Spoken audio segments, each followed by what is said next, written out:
All right, today's project, we got to get this thing right here ready to roll.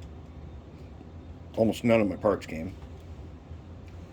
And the parts that did come are not the ones I need for this, but this one has to be working, and I got to take it with me. There's this one kid that I know that when we go to the train show, his dad's probably going to get him some more trains, and they need this. And so he brought it to me because one of the two don't work.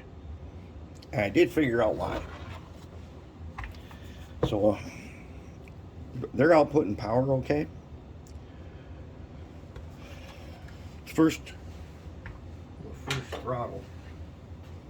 This pot, no matter how you turn it, it doesn't limit power. It just outputs the max power. And this is a thing that's not here. And that's okay for right now, because we have got the cover off and we're screwing it back together so that it can be undone, so that when these things do come in, they'll be easy to put in. But in the meantime, got these two fans, computer fans. They're both the same fan. We're going to power vent this thing.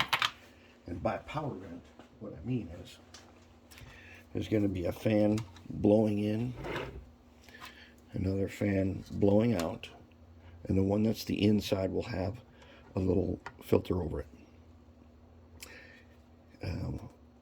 Water heater man was here. He was showed him my paint booth and laser venting system, and I asked him, "Do you think I could put a second fan up there at the ceiling where it vents to the outside to give it some more power?" And he goes, "That's what we call a power vent." I'm like, "Ooh, we are gonna power vent this thing." That's gonna take care of the heat problem. And we're going to attach these guys on probably to the fixed DC, since we're not using a remote throttle. And it'd be really easy.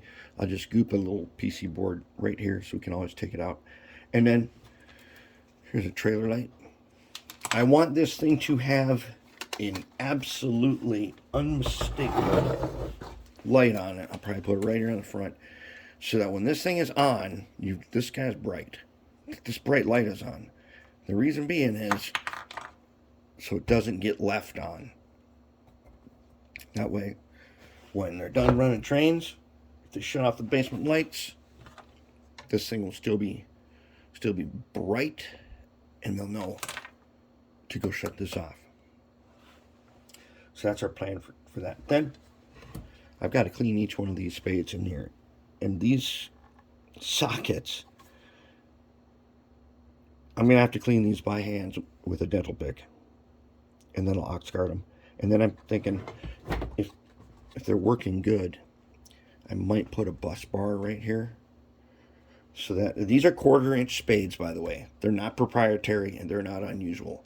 1/4-inch spades, hardware store, auto parts store, and then you just slip right on there. In fact, I've got some right here. They look like this.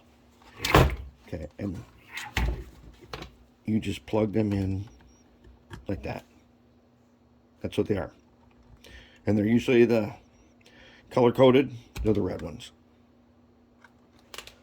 So that's no problem. But I'm thinking I'll make a couple of these things and bring those wires up to here to a screw-in bus bar that'll plug in right there.